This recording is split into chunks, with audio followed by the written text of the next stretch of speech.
William and Kate have cancelled the first big engagement of their Caribbean tour in an extraordinary row over Indigenous rights.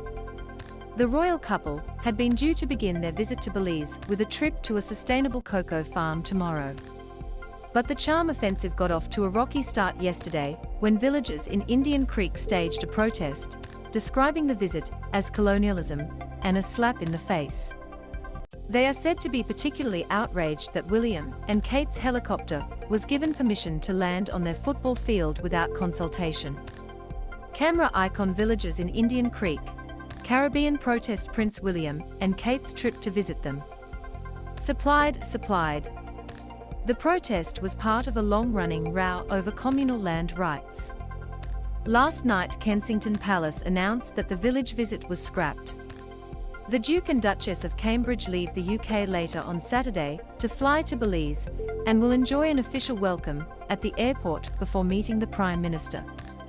Their trip in celebration of the Queen's Platinum Jubilee will begin in earnest on Sunday, and they had been due to travel to Indian Creek, home to fewer than 1,000 people.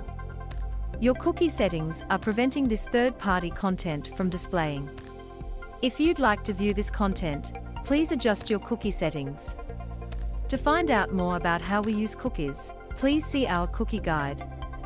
The couple planned to visit the Actiil Ha cacao farm in the foothills of the Maya Mountains, a prime example of sustainable farming. But the village of Indian Creek has been in open conflict with Flora and Fauna International, a charity which owns an adjoining, contested property. Camera icon villagers say they were not consulted about William and Kate's visit.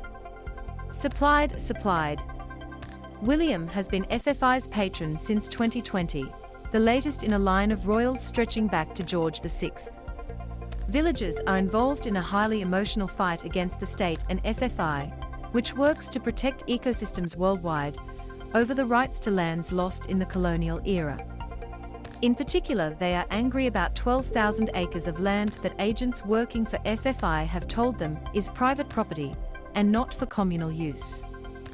The indigenous Quechua Maya people say they were not consulted about William and Kate's visit, and this week held a community meeting that was followed by yesterday's protest. Sebastian Scholl, chairman of Indian Creek Village, said, "We don't want them to land on our land. That's the message that we want to send. They could land anywhere, but not on our land." Camera icon Prince William was accused of continuing the colonial legacy of theft. Supplied. Village youth leader Dionisio Scholl said the way the visit had been handled raised the issue of colonialism. He said, "For us it really hits right at home because of the treatment.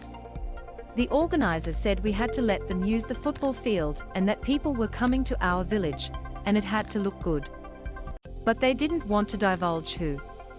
Eventually somebody said it was Prince William coming to our village. That's where the first issue arose. These are high-profile people, we respect them, but they also have to be giving respect to the community leaders. Giving community leaders commands did not sit well with the community. The police refused to allow them to protest during the planned visit tomorrow because of security concerns. So villagers staged a demonstration yesterday carrying banners reading "Prince William leave our land" and "Colonial legacy of theft continues with Prince and FFI." Dionisio said that although their issue was with the charity, they believed William had to take responsibility as its patron. There was no comment from Kensington Palace, but aides confirmed that the visit had now been scrapped and the couple would make alternative arrangements. Camera icon Prince William and Kate, Duchess of Cambridge, were all smiles at a St. Patrick's Day parade. Chris Jackson, AP. It is understood that the visit, including the landing of the helicopter, was being organized by local officials. FFI is said to have bought the land at the disputed site, Bowden Creek, in December last year to protect it, fighting off interest from bidders who wanted to use it for agriculture. Sources said the ecological integrity of Bowden Creek was under threat, and FFI secured the land for the benefits of conservation, local communities, and as a national asset for Belize as a whole. A spokesman said, "FFI will conserve and protect the extraordinary wildlife of Bowden Creek, while supporting the livelihoods and traditional rights of local people. Nature protection has to go hand in hand with people's right to secure their livelihoods and to preserve their traditional and human rights. Daily Mail.